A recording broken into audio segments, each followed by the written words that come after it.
সুড়ঙ্গর first লুকের পরে যেইভাবে দর্শক ভাগ হয়ে গিয়েছে, যেটা আমার একদমই আমার খুব কষ্ট লাগছে। ভাগ হওয়ার কিছুই নেই, কারণ সাকিব খানের সাথে কারোর কম্পেয়ার হয় না।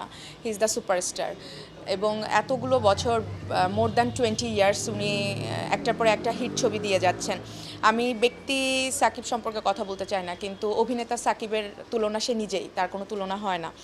তো তার সাথে কম্পেয়ার করা উচিত না, কিন্তু নিশো ভাইকে আপনি কখনো আলাদা করে দেখতে পারবেন না, কারণ তার সেক্টর আলাদা, কিন্তু তিনিও বছরের পর বছর কিন্তু ভালো ভালো কাজ উপহার দিয়ে যাচ্ছে।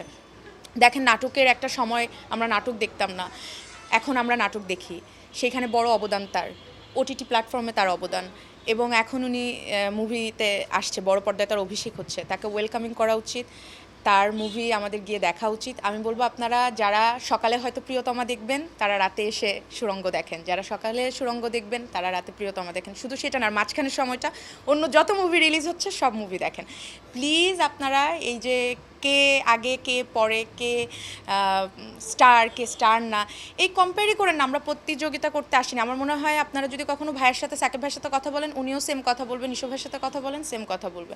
এইটা প্রতিযোগিতার জায়গা না, এটা ভালোবাসা দেওয়ার জায়গা। আপনাদেরকে আমরা ভালোবাসা দিতে চাই, বিশেষ করে তারা দুইজন, তাদের সাথে তো কারো কম্পেয়ার হয় না।